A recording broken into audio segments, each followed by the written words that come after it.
Lasalgaon police station अंतर्गत येणाऱ्या परिसराचा विस्तार बघता आगामी काळात पोलीस स्टेशनची एपीआयची पोस्ट पीआयमध्ये दर्जोन्नत करण्यासाठी प्रयत्न करणार आहे। त्यामुळे येथील पदे देखील वाढणार आहेत। त्याचबरोबर पोलीस वसाहतीचा प्रश्न लवकरच मार्गी लागणार आहे। त्यासाठी पोलीस विभागाने तातडीने प्रस्ताव सादर करावा अशा सूचना राज्याचे माजी उपमुख्यमंत्री छगन भुजबळ यांनी संबंधित पोलीस अधिकाऱ्यांना दिल्या।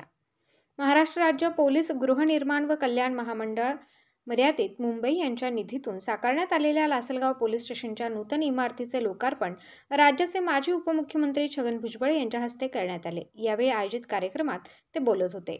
यावेळी माजी उपमुख्यमंत्री छगन भुजबळ म्हणाले की लासलगाव परिसराचा वाढता विस्तार आणि कामकाज सुलभ व्हावे यासाठी लासलगाव पोलीस स्टेशनच्या इमारतीसाठी सुमारे 4.50 कोटी रुपये खर्च करून अद्ययावत सोयीसुविधा असलेली सुसज्ज नूतन इमारत उभारण्यात आलेली आहे। भविष्यातील वाढणारी पोलीस कर्मचाऱ्यांची संख्या लक्षात घेता पोलीस वर्गाला काम करण्यासाठी ही इमारत अतिशय सोयीची ठरणार आहे।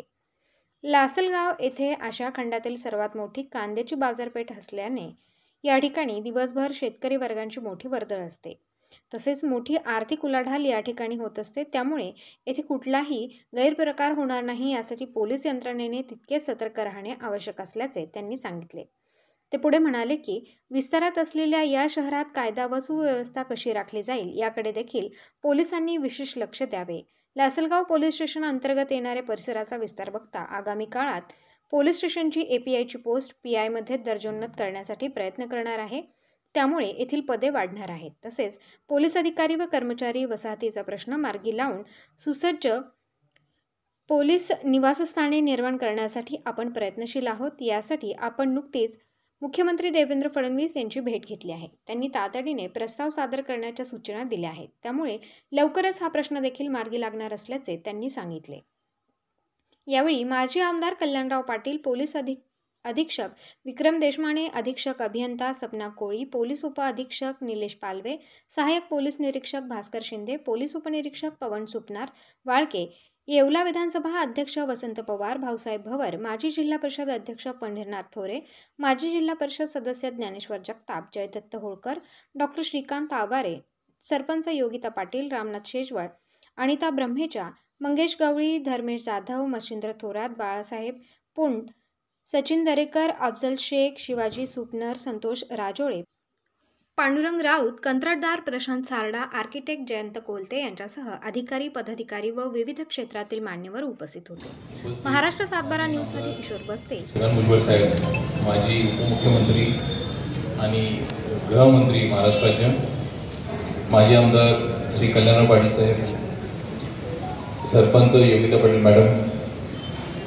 डी.के. जगताप साहेब, जयदत्त होळकर, पंढरीनाथ थोरे साहेब, अधीक्षक अभियंता सपना कोळी मॅडम, त्याचप्रमाणे माझे सहकारी अधिकारी, उपयोग पोलीस अधिकारी श्री निलेश पालवे, सहाय्यक पोलीस निरीक्षक श्री भास्करराव शिंदे,